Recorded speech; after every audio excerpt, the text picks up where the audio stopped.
안녕하십니까. 고려대학교 윤성식 교수입니다. 중도란 무엇일까요?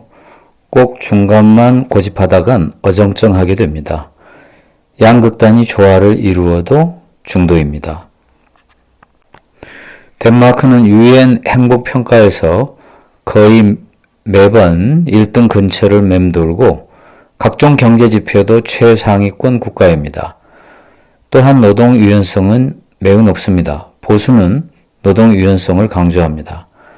덴마크는 진보가 가장 칭송하는 복지국가이기도 합니다. 따라서 기업에서 해고되어도 복지가 뒷받침하고 있으니 크게 걱정하지 않습니다. 복지가 탄탄하기에 기업도 해고할 때 부담이 적습니다. 덴마크는 이처럼 서로 공존하기 힘들어 보이는 보수 정책과 진보 정책이 상승하고 있습니다. 덴마크는 복지국가지만 자유시장 경제가 매우 활성화된 나라입니다. 이것 또한 중도가 아닐까요? 우리는 스웨덴을 복지국가로만 알고 있지만 스웨덴은 복지정책을 채택하기 위해 진보정당이 보수정당의 정책을 받아들여 대타협을 했습니다. 우리는 스웨덴이나 덴마크의 복지 측면만을 보지 말고 자유시장 경제의 측면도 보아야겠습니다. 우리나라를 살기 좋은 나라로 만들기 위해서는 어떤 나라가 살기 좋은 나라일까에 대해 맨 먼저 생각해야 합니다. 덴마크나 스웨덴은 규모가 작아서 우리의 벤치마킹 대상이 될 수 없다는 주장도 일리가 있습니다.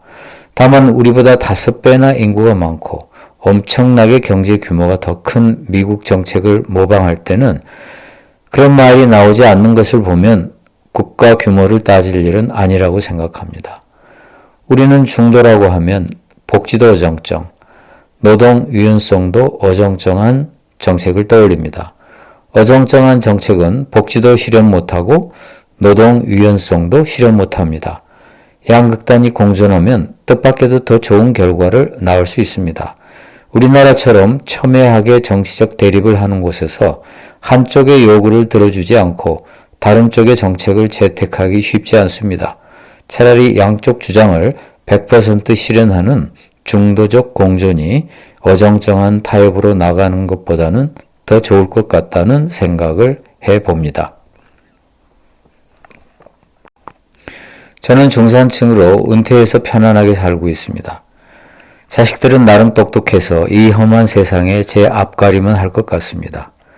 연세대 김영석 교수가 자신의 전성기를 65세부터 75세로 평가했더군요. 자식들이 성장해서 경제적 부담에서 벗어나고 이 일을 안 해도 먹고 살 수 있는 연금을 주니 정신적으로 성숙한 노년을 마음껏 즐길 수 있었다는 것입니다. 그렇다면 저도 이제 인생의 전성기를 맞은 셈입니다. 그러나 험한 세상에 눈을 감고 편하게 살아야지 하는 순간 어느덧 세상에 다시 눈길이 가고 또다시 한탄하게 됩니다. 요즘은 중산층이 붕괴되는 시대입니다. 각종 통계 수치를 보면 중산층의 축소는 전 세계적으로 심각한 경제 현상이지만 코로나19로 인하여 소득 양극화가 더욱 심해지고 있습니다. 갑자기 큰 병을 앓거나 집을 사고 팔 때 실수를 저지르거나 돈 좀 벌어보겠다고 투자를 잘못하면 한순간에 중산층에서 가난한 계층으로 전락합니다. 내 자식들이야 그럭저럭 편안하게 살지 모르지만 손자 손녀는 어쩌면 아주 힘든 삶을 살 수도 있습니다. 웬만큼 돈이 많지 않으면 손자 손녀 때까지 안심할 수 없는 시대에 우리는 살고 있습니다. 이 세상이 걱정되는 것은 제가 훌륭한 사람이어서가 아니라 자식들이 걱정돼서 그렇습니다. 자식과 손자, 손녀가 걱정된다는 순전히 이기적인 생각입니다. 자식과 손자, 손녀가 편안하게 살 수 있는 세상은 모두가 원하는 세상일 테니 저의 이기적인 생각이 그리 나쁘지는 않을 것입니다. 어떤 젊은이는 너무나 성실하고 인간관계도 좋고 아이디어도 많이 내는 창의적 인재입니다. 그런데 취직이 안 됩니다. 저는 그에게 더 이상 노력하라는 말을 못하겠습니다. 세상이 분명 잘못되었는데 세상 고칠 생각은 안 하고 개인에게 더 이상 책임을 돌리고 싶지도 않습니다. 모두가 미친 듯이 일하고 있습니다. 대한민국의 노동시간은 세계 최고 수준입니다. 그런데도 의사의 말을 들으면 의사 좋은 시절 다 끝났다고 하고 변호사도 아우성입니다. 교수도 좋은 시절 다 지나갔다고 합니다. 자영업자는 힘들다가 아니라 죽겠다고 합니다. 중소기업 사장도 사업 못해 먹겠답니다. 경제는 분명 발전하고 있는데 도대체 그 과실은 누가 따먹는 걸까요? 대기업의 이익은 개인 소득보다 훨씬 빨리 증가하고 있습니다. 부자 사이에서도 양극화가 있습니다. 고급 자가용 비행기는 과거보다 더 잘 팔리는데 중급 이하의 자가용 비행기는 잘 안 팔립니다. 극소수의 재산을 늘려주기 위해 우리는 미친 듯이 일하고 있는 것이 아닐까요? 그들의 재산만 미친 듯이 늘어나고 있는 것입니다. 우리 모두 미친 듯이 일하는 것에 대한 대가를 받아야 합니다. 세계적인 부자 워런 버핏은 자기가 이렇게 부자가 된 것은 자본주의 덕분이라고 솔직하게 고백했습니다. 시장 자본주의는 소수의 승리자에게 재산을 몰아주는 불공평한 제도입니다. 우리 모두 이렇게 미친 듯이 소수를 위해 재산을 몰아주지 말아야 합니다. 이렇게 미친 듯이 일할 거면 그들에게 몰아준 우리 몫을 당당하게 되돌려달라고 요구해야 합니다. 소득 재분배와 이익 공유제를 주장하는 게 아니라 가져간 우리 몫을 되돌려 달라는 것입니다. 세계적인 부자 알리바바의 마윈 회장은 재산이 어느 정도 수준을 넘으면 자기 것이 아니라 세상이 맡긴 것이라 했습니다. 그들이 이렇게 부자가 된 것은 과학자들의 헌신과 우리 모두의 희생과 정부의 지원과 시장 자본주의라는 제도가 있었기 때문입니다.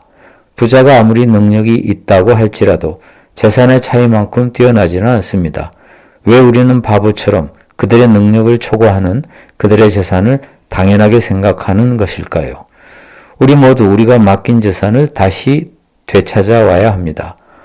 록펠러의 스티븐 C. 록펠러, 월트 디즈니의 손녀 아비게일 디즈니, AT&T의 전 CEO 레오 힌더리를 포함하여 뉴욕의 갑부 51명이 주지사와 주의회에 보낸 공개 서한에서 소득 상위 1%의 세금을 올려달라고 요구했습니다. 이들을 사회주의자라고 매도해야 할까요? 우연히 TV에 포레스트 검프라는 영화가 시작되고 있었습니다.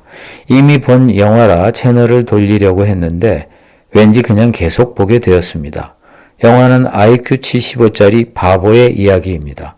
우리는 이 영화를 보면서 이 바보에게 끌리게 됩니다. 이 바보 같은 사람만 있으면 세상은 얼마나 좋은 세상일까요?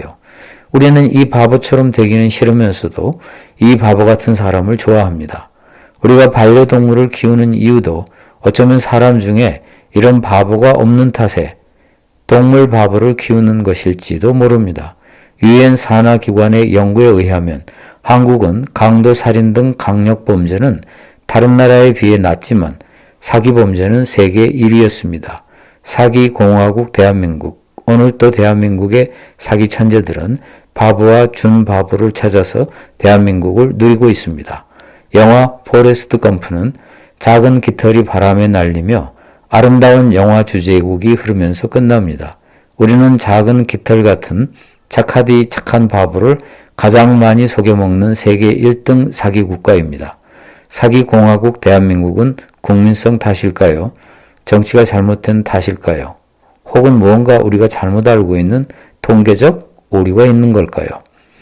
영화에서 포레스트 검프는 성공하여 큰 돈을 벌지만 바람에 날리는 깃털에 불과한 대한민국의 포레스트 검프는 과연 먹고나 살까요?